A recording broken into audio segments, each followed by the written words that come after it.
through, Georgia Guidestones. yeah, like Georgia Guide. Could you actually kind of go into that, Seth? Like what they are, if you as the audience member aren't aware of what they are? Well, the Georgia. Okay, you know what they are. Everybody, anybody that clicks on a podcast, that's effing weird. We know we're on the same page. But the Georgia Guidestones are these giant stones in Georgia that unnamed benefactors put in. The stonemasons that put it in won't say who the organization is. It said it's a group of men. The guy that's quoted in the interview, he's roughly saying it was a group of men that wished to keep the benefactor private, and so some wealthy guy commissioned these things, and whoever blew them up. If you want to, we'll do some voice changing and blur out your face if you want to come on, and we'll interview you. You're a hero.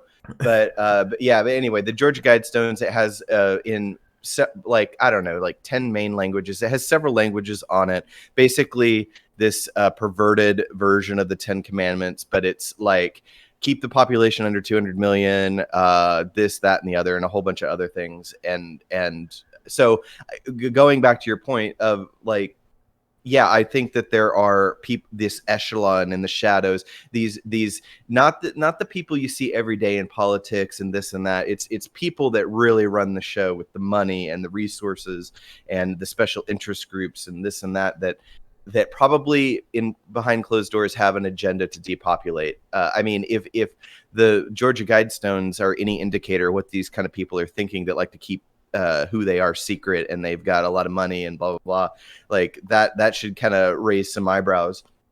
But like all of a sudden you can't open your phone, there's like all these people in peak physical condition that are just dropping dead.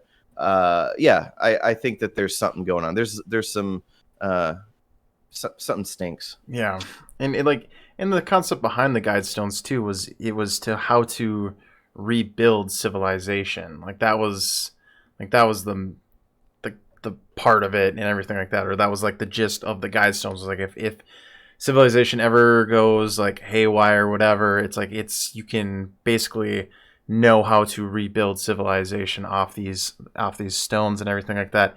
I honestly had never heard of them until like they got destroyed. I think I might have like known about them, but I didn't know like what it was. But yeah, it's really interesting how one of the pieces of that is keep the population below 200 million. It's a very specific number. It's not watch the population, make sure there's not too many people. It's 200 million, cap it off, stop doing that.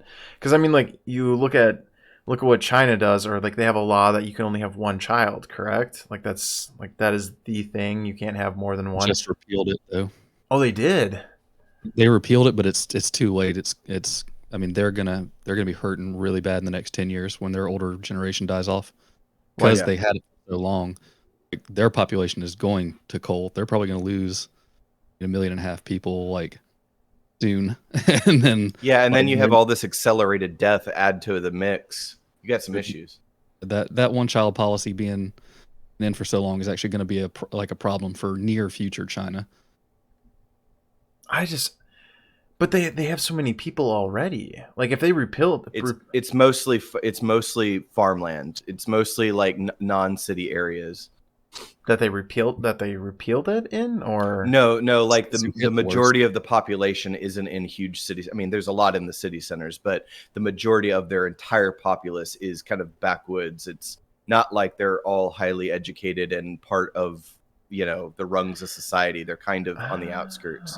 I didn't know that. Also, societally, they favored male children because they had a better chance for success. So now you also have a tip the scales where predominantly when this one child policy was going on, a lot of the females were being given up or aborted or like disappeared, and they were keeping male children. So you had like a bunch of orphan female children, and now you had all these male children that were being kept in the families, give them a better chance at success to take care of their parents later on. So now you don't have the marriage options. You don't have like future generations being born because you've made the playing field uneven. You don't have like that 50-50 thing.